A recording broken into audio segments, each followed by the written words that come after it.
Vamos con la revisión de la práctica 8, que es la última. Es la que corresponde a proporciones y porcentajes, ¿vale? Eran una colección de 4 ejercicios. El primero decía: un coche vale 15.730 euros con un IVA del 21%. ¿Cuánto vale el coche sin IVA? Bueno, aquí hay que pensar que al precio original del coche, que es lo que queremos buscar, le tenemos que hacer un incremento del 21%. Recordar que un aumento del 21% significa multiplicar el precio original, que le he llamado X, por 1,21. Recordar 1 por lo que es el precio completo del coche y el 21 por el 21% del IVA. Se multiplicaba, al ser un aumento, por 1, el porcentaje. Entonces, ese precio original por 1,21 tiene que ser los 15.730. Por lo tanto, despejamos la X y nos queda que, al hacer la división, son 13.000 euros el precio original del coche, ¿vale?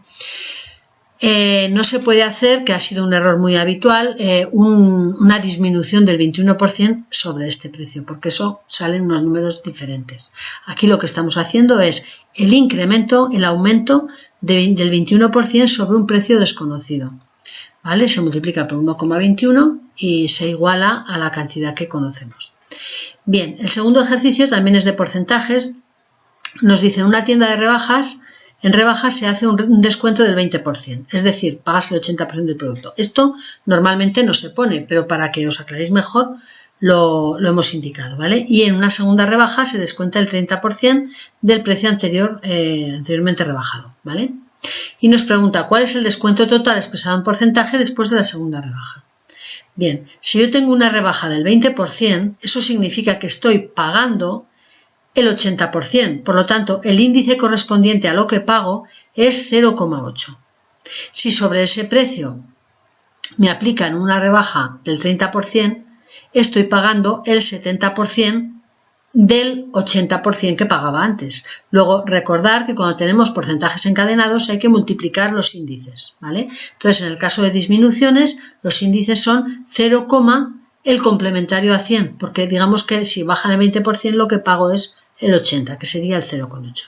Si no son disminuciones, que son aumentos, entonces se multiplica por 1, el porcentaje, como en el ejercicio anterior, ¿vale? Entonces, si a mí primero me hacen una rebaja del 20% y luego después sobre ese precio rebajado otra del 30%, el índice resultante es el producto de los índices. Luego será 0,8 por 0,7, 0,56 euros, perdón, 0,56 es el índice de lo que pago en total. Luego estoy pagando un 56%. Por lo tanto, me están rebajando, quitándolo a 100, un 44%. ¿De acuerdo? Entonces la respuesta sería el 44%. Entonces ahora ya concreta los precios. Dice: si una sartén costaba 120 euros antes de rebajar, ¿cuánto costará después de la doble rebaja y cuánto dinero nos habremos ahorrado? Bueno, pues si la doble rebaja supone una rebaja del 44%, porque lo acabo de calcular, estoy pagando el 56% de la sartén. Luego yo calcularé el 20 por 0,56. Es decir, 11,2 euros es lo que tengo que pagar y por lo tanto, si antes valía 20, lo resto y me salen los 8,8 euros de ahorro. ¿De acuerdo? Bien, el apartado C dice: en una segunda tienda se hizo otro doble descuento. Primero se aplica el 30% de descuento y después el 20% sobre el precio rebajado anterior. ¿En qué tienda hay mayor descuento con la doble rebaja? Pues hay el mismo descuento en las dos. En las dos llevan un 44% de descuento, porque a la hora de calcular cuánto estoy pagando por los artículos, tendré que multiplicar, en este caso, en el caso A, estaré pagando primero la rebaja del 20%, supone multiplicar por 0,8 y después sobre ese 0,8 la rebaja del 30% supone multiplicar por 0,7. Si yo hago los porcentajes al revés, como indica en el C, pues primero tendré que calcular la rebaja con el 30%, que es multiplicar por 0,7, y después con el 20%, que es multiplicar por 0,8. Por lo tanto, como la multiplicación es conmutativa, me da igual hacerlo de una manera que de otra. Y en el último apartado dice: si en la tienda de enunciado venden un reloj que cuesta 5.000 euros, telita el reloj, después del doble descuento, ¿cuánto costaba después del primer descuento y cuál era su precio original? Yo aquí lo primero que haría sería calcular el precio original, porque el doble descuento ya sé que es del 44%. Luego, si X es el precio original, le aplico un descuento del 44%, que es multiplicar por el complementario, es decir, 0,56. Y me sale que costaba, eso tiene que valer 50 euros, ¿vale? Perdón, 5.000 euros. Con lo cual, al despejar la X, me queda que el precio original del reloj es 8.928,6 euros. Si además me piden, después del primer descuento, a este precio original le aplico una rebaja del 20%, es decir, multiplico por 0,8 y me sale 7.143 euros. Bueno, ahí he aproximado un poquito, eran 7.142,88. Bien.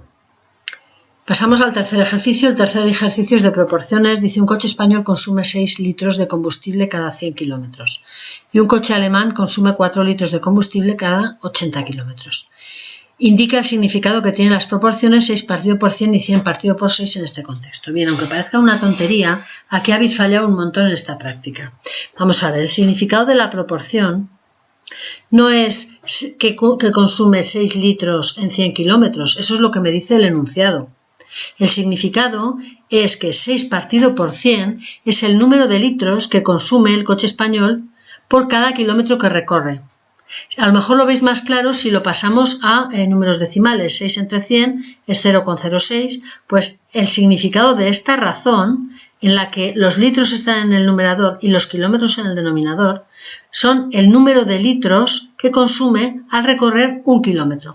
Recordad que las proporciones siempre nos dan el número de unidades de la magnitud de arriba por unidad de la magnitud de abajo, por unidad. De esa manera, si yo le doy la vuelta, 100 partido por 6, que son 16,6 periódico, ¿vale? 100 partido por 6 kilómetros por litro, significa que recorre 100 partido por 6 kilómetros con 1 litro de gasolina. Ese es el significado. Si queréis, lo pasamos a decimales y sería 16,6 periódico kilómetros por cada litro de gasolina. Ese es el significado, ¿vale? Luego nos pregunta qué coche consume menos gasolina. Pues tenemos que comparar las dos razones, porque estos son razones, ¿vale? Las dos razones, la del consumo del coche español y la del consumo del coche alemán. ¿Cuál de las dos? ¿6 partido por 100 o 100 partido por 6? Pues bueno, si me están pidiendo el consumo es el número de litros por kilómetro, luego es litros partido por kilómetro lo que yo tendré que comparar. Por un lado tengo que el español son 6 partido por 100 litros por kilómetro, que son 0,06, y el alemán son 4 partido por 80 litros por kilómetro, es decir, 0,05 litros por kilómetro. Luego, evidentemente, consume menos el coche alemán, ¿vale? Luego nos pregunta cuánto combustible gastará el coche español en 73 kilómetros. Realmente el problema perfectamente podría haber empezado por aquí. Y yo lo primero que debería hacer, en lugar de hacer una regla de 3, por favor, no hacer reglas de 3 para esto, ¿vale? Es calcular la razón, la proporción correspondiente. En este caso, si me dicen cuánto gastará el coche español en 73 kilómetros, necesitaré saber cuánto gasta en 1 kilómetro, para luego multiplicarlo por 73. ¿Cuánto gasta en 1 kilómetro? Pues 6 partido por 100 litros por kilómetro. Si yo esto lo multiplico por 73, kilómetros y kilómetros se van y lógicamente me queda litros. Si hago las operaciones me salen 4,38 litros gasta el coche español, ¿vale? Y cuando para recorrer 73 kilómetros. Y cuando me pregunta cuántos kilómetros recorrerá el coche alemán con 30 litros de combustible, pues tendré que utilizar la proporción inversa, es decir, kilómetros que recorro por litro. ¿Por qué? Pues porque me están diciendo que va a consumir 30 litros. Si yo sé cuántos kilómetros recorre con 1 litro, multiplicando por 30, lo tengo resuelto. Luego los kilómetros que recorre por litro son 80 partido por 4. Entonces yo hago 80 partido por 4 y eso lo multiplico por 30 y me da los kilómetros que recorre. Y esto era el ejercicio 3. Y el último ejercicio, el 4, también es un ejercicio de proporciones. Dice: un pintor gasta 8 litros de pintura para pintar 50 metros cuadrados de pared el litro de pintura cuesta 3 euros. Ahí me están dando diversas magnitudes. ¿Cuáles y en qué unidades es el apartado A? Bueno, pues aquí estamos hablando de el volumen de pintura, que es, o capacidad si queréis, que se mide en litros, porque me están hablando aquí de 8 litros. Los 50 metros cuadrados de la pared me hablan de la magnitud área, que iría en metros cuadrados, y los 3 euros sería el valor económico de la pintura, que iría en euros, ¿vale? Entonces, este primer apartado estaría resuelto. En el apartado B nos pregunta, indica todas las proporciones que puedes escribir con los datos y qué significado tienen si lo tienen, ¿vale? Entonces, aquí se pueden escribir bastantes cosas. Por ejemplo, si yo relaciono los litros de pintura con los metros cuadrados de pared que se pueden pintar, si yo planteo 8 partido por 50 son litros partido por metro cuadrado, es decir, 8 partido por 50 son los litros de pintura que gasto por un metro cuadrado de pared. Esto es equivalente a la pregunta A del ejercicio anterior, ¿vale? Haré la cuenta, o no, yo aquí no la he hecho, no es necesario, pero si queréis lo pasáis a decimales si os aclaráis mejor, y esa cantidad, 8 partido por 50, son los litros que se gastan para pintar un metro cuadrado. Si yo le doy la vuelta, me vengo hasta otra proporción que es diferente. 50 partido por 8 serían los metros cuadrados de pared que se pueden pintar con 1 litro de pintura. Recordar que la magnitud que va en el denominador siempre nos indica, siempre hay que tomar una unidad, y la cantidad, la proporción, este valor nos indica cuántas unidades de la magnitud de arriba se necesitan para una unidad de la magnitud de abajo. Luego aquí sería 50 partido por 8, son los metros cuadrados que puedo pintar con 1 litro de pintura. Por otra parte, si me voy al valor económico, aquí me dicen que el litro de pintura cuesta 3 euros, es decir, 3 euros vale, es lo que cuesta 1 litro de pintura. Luego aquí la proporción es 3 partido por 1 euros por litro, ¿vale? Euros que me gasto en 1 litro de pintura.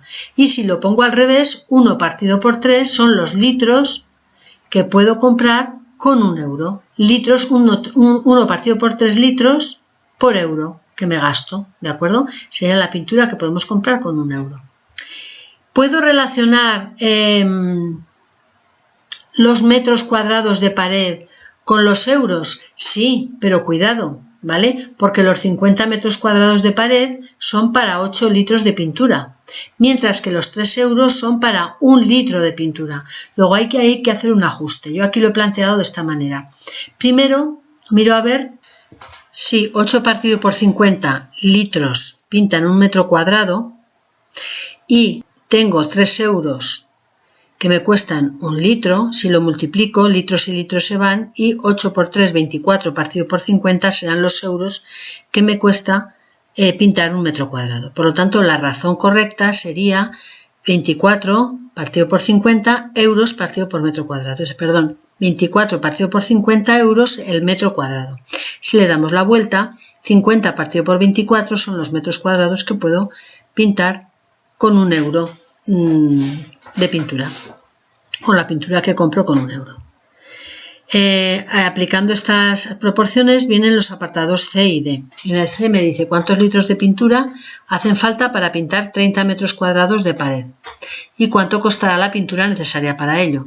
Bueno, pues para pintar 30 metros cuadrados de pared solo tengo que buscar la proporción que me dice cuántos litros de pintura necesito para 1 metro cuadrado. Esa es esta de aquí. 8 partido por 50 litros para 1 metro cuadrado, pues esto lo multiplico por 30, metros cuadrados y metros cuadrados se van, y me quedará que al hacer las cuentas son 4,8 litros de pintura para pintar 30 metros cuadrados de pared. Si cada litro de esos de pintura me cuesta 3 euros el litro, pues multiplicando obtengo los 14,4 euros que cuesta esa pintura para 30 metros cuadrados de pared. Vale. En el último apartado dice, si tenemos solamente 21 euros para comprar pintura, ¿cuántos metros cuadrados de pared podremos pintar con esa pintura que podemos comprar con los 21 euros?